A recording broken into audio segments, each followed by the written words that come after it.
Coordination के topic को continue करते हैं। अब हम पढ़ेंगे need and importance of coordination. पहले हम लोगों ने यहाँ पे पढ़ा था कि coordination the essence of management, कि डिफरेंट जो फंक्शंस ऑफ मैनेजमेंट है वहां पे कोऑर्डिनेशन का क्या रोल है या हम कैसे कोऑर्डिनेट करते हैं। अब पढ़ेंगे जरूरत क्यों है, हम क्यों कोऑर्डिनेशन करना चाहते हैं। 3 रीजन है इसके बेसिकली अगर हम पढ़ें। पहला उन्होंने लिखा है growth in size, second one लिखा हुआ है फंक्शनल डिफरेंशियल, और यहाँ पे लिखा हुआ है स्पेशलाइजेशन। पहला ग्रोथ इन साइज, कहते जैसे जैसे आपकी ऑर्गेनाइजेशन बढ़ती जाएगी, तीनों पॉइंट्स में एक वर्ड ध्यान में रखना, मैं यहाँ पे बात कर रही हूँ स्केल की। अभी आप लोग स्मॉल स्केल के ऊपर काम कर रहे हो, फ्यूचर में आप लार्ज स्केल के ऊपर काम करोगे। अभी आपकी स्मॉल ऑर्गेनाइजेशन है, फ्यूचर में आपकी ऑर्गेनाइजेशन बड़ी लार्ज हो जाएगी। तो कहते हैं जैसे जैसे ग्रोथ इन साइज होएगा, जैसे जैसे ऑर्गेनाइजेशन का साइज बढ़ेगा, ज्यादा लोग काम करेंगे, उतने ही आपको वहां पे कोऑर्डिनेशन की जरूरत होएगी। सो नीड फॉर कोऑर्डिनेशन क्या है यहाँ पे, growth in size. So as organisation also increase, they may work for cross purpose, so coordination is needed to integrate their efforts and activities, bring unity of action। ये हमने आगे भी ये word पढ़ना है, अभी भी आप ध्यान से पढ़ लो। Unity of action, unity of action, एक ही तरीके का काम करना है, 10 लोग काम कर रहे हैं, 10 डिपार्टमेंट काम कर रहे हैं, पर उनके काम करने का मतलब, रीजन, एम वो एक ही है। So growth in size first one. Second लिखा उन्होंने फंक्शनल डिफरेंशियल। पहले मैंने बात करी थी स्केल की, अभी स्मॉल स्केल के ऊपर काम कर रहे हैं, लार्ज के ऊपर करेंगे, देन उसको अकॉर्डिंगली। अब मैं बात कर रही हूँ, चाहे स्मॉल स्केल के ऊपर काम कर रहे हो, चाहे आप लार्ज स्केल के ऊपर काम कर रहे हो, पर फंक्शन कितने परफॉर्म कर रहे हो इसके ऊपर डिपेंड करता है कि कोऑर्डिनेशन आपको चाहिए। ठीक है, यहाँ पे हमने बात करी थी यूनिटी ऑफ एक्शन की या साइज की बात करी थी। अब हम बात कर रहे हैं यहाँ पे फंक्शनल डिफरेंशियल की बात, कि अगर पहले जैसे होता था सिर्फ आपके 2 डिपार्टमेंट्स आते थे, प्रोडक्शन और सेल्स, यानी कि प्रोड्यूस करा और सेल कर दिया, तो कहते हैं 2 डिपार्टमेंट्स में इजी है मतलब कोऑर्डिनेट करना।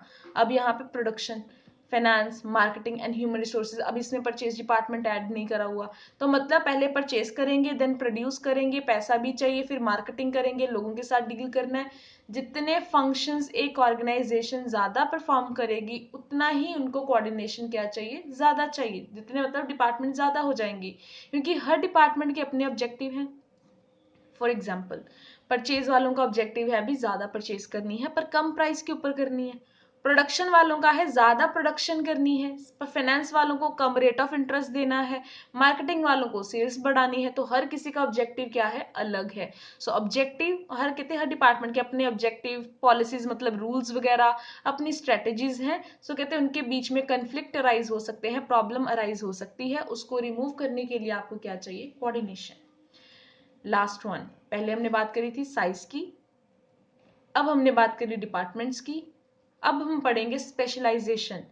कहते हैं आपकी डिग्री ऑफ स्पेशलाइजेशन आपको बड़ी चाहिए, मतलब मैं अगर बोलूंगी मैं बार बार रोज रोज मैं टाइपिंग करती हूँ, मैं उस चीज में स्पेशलिस्ट हो चुकी हूँ, ठीक है, ट्रेंड हूं मैं उस चीज में।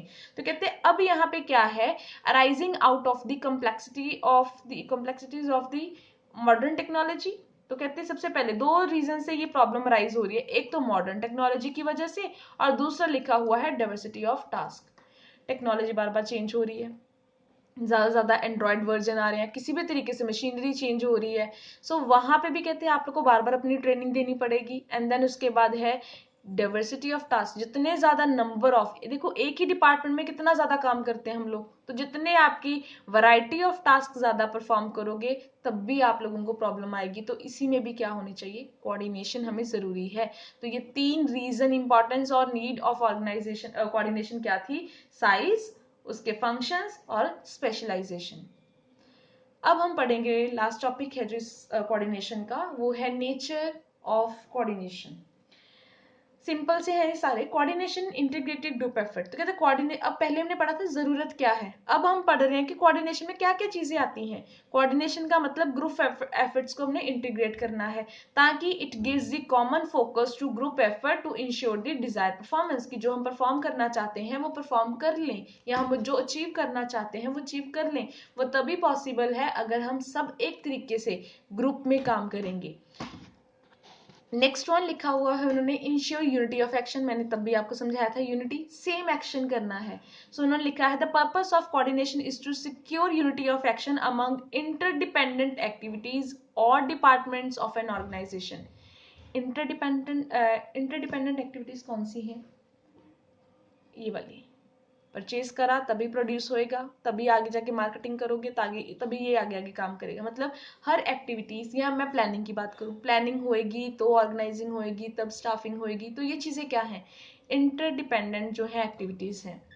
अब दोबारा से मैं लाइन पढ़ रही हूँ कि यूनिटी ऑफ एक्शन होना चाहिए अमंग इंटरडिपेंडेंट एक्टिविटीज और डिपार्टमेंट्स के बीच में, कि आप लोग जितने चाहे डिफरेंट डिपार्टमेंट्स हैं, कहते अगर एक पर्सन काम नहीं करेगा, एक डिपार्टमेंट काम नहीं करेगा, तो दूसरे डिपार्टमेंट की जो है वहाँ पे परफॉर्मेंस है वो सफर करेगी। तो आपने एक तरीके से काम करना है।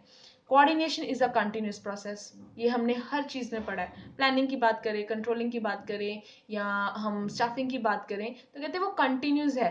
प्लानिंग से स्टार्ट हो जाती है, it begins at the planning stage, continues till controlling. तो कंट्रोलिंग तक ये चलती जाती है। आप लोगों ने कोऑर्डिनेशन छोड़ना नहीं है। अगर दोबारा से यहाँ पे अगर भूल गए हो तो देख लेना एक बार कि कोऑर्डिनेशन आपको यहाँ पे भी चाहिए। ऑर्गेनाइजिंग, स्टाफिंग, डायरेक्टिंग, कंट्रोलिंग, हर किसी में आपको क्या चाहिए यहाँ पे? कोऑर्डिनेशन। तो प्लानिंग से स्टार्ट हो जाती है, कंट्रोलिंग तक की कोऑर्डिनेशन आपकी चलती जाती है। एक लिखा हुआ है coordination is an all pervasive. अब इन्होंने लिखा है हर लेवल ऑफ मैनेजमेंट, कहीं भी कोई ऑर्गेनाइजेशन है, कैसा भी स्केल ऑफ मैनेजमेंट है, वहां पे आप लोगों को कोऑर्डिनेशन चाहिए ही चाहिए। ठीक है। सो अगर मैं इसीलिए इसको थोड़ा सा शॉर्ट में डिफाइन कर रही हूँ, इसके साथ इसको क्लब कर सकते हो ये सेम पॉइंट को। उन्होंने लिखा है coordination is the responsibility of all manager. All manager मतलब टॉप लेवल की भी बात कर रही हूँ मैं मिडिल मैनेजमेंट की बात कर रही हूँ, मैं ऑपरेशनल यानी कि लोअर लेवल मैनेजमेंट की बात कर रही हूँ। तो ये प्रिवेसिव ऑल लेवल ऑफ मैनेजमेंट, या अगर मैं इसको यहाँ पे एक्सप्लेन करूँ तो दोनों सेम ही चीजें हैं। टॉप लेवल मैनेजमेंट को या मैनेजर्स को कहाँ पे कोऑर्डिनेशन चाहिए? वो किस चीज में कोऑर्डिनेशन लेके आते हैं? ओवरऑल पॉलिसीज में, कि पॉलिसीज आप लोगों की सेम होनी चाहिए। ठीक है। तो आगे बात करें अगर हम मिडिल लेवल, वो कहाँ पे कोऑर्डिनेशन लेके आएंगे? बोथ टॉप लेवल और मैनेजर्स के बीच में, कि जो मैनेजर्स ने पॉलिसीज बनाई है उनको इम्प्लीमेंट कौन करने वाला है? मैनेजर। प्रॉपरली मैनेज करेंगे या नहीं करेंगे, या कैसे करेंगे, इस चीज में कोऑर्डिनेशन चाहिए। ऑपरेशनल मैनेजमेंट की बात करें तो ऑपरेशनल मैनेजमेंट क्या है? Coordinate the activities of its worker to ensure that the work proceed according to plan. Workers में कोऑर्डिनेशन होना चाहिए। देखो, टॉप मैनेजमेंट ने बनाई पॉलिसीज, उसके अकॉर्डिंगली मैनेजर्स उसको इम्प्लीमेंट करेंगे। जहां पे इम्प्लीमेंट करेंगे, कहते फिर देखो कि वो जो आपके प्लान्स के अकॉर्डिंगली वर्कर काम कर रहे हैं या नहीं कर रहे। तो ये तीनों के बीच में आ जाएगा कोऑर्डिनेशन। पहले बात करी थी प्लानिंग, फंक्शंस में कोऑर्डिनेशन, अब बात कर रहे हैं लेवल्स में कोऑर्डिनेशन। और लास्ट में लिखा है it is a deliberate function. कोई आपको फोर्स नहीं करेगा। ठीक है। आपकी मर्जी है। मैं जो एक वर्ड बोलूं कि manager has to coordinate their effort of different people in a conscious and deliberate manner. Conscious अपने, ठीक है, कॉन्शियस माइंड से करना है, आपके ऊपर कोई कंपल्शन नहीं है। ठीक है। तो अगर हर ऑर्गेनाइजेशन, बट ये जरूरी भी है अगर हम बात करें, क्योंकि हमने पढ़ा है it is the essence of management, her function her level में जरूरी है, बट अपना डेलिब्रेट फंक्शन है। अब हर मैनेजर अपनी अकॉर्डिंगली जो है इसको परफॉर्म करेगा।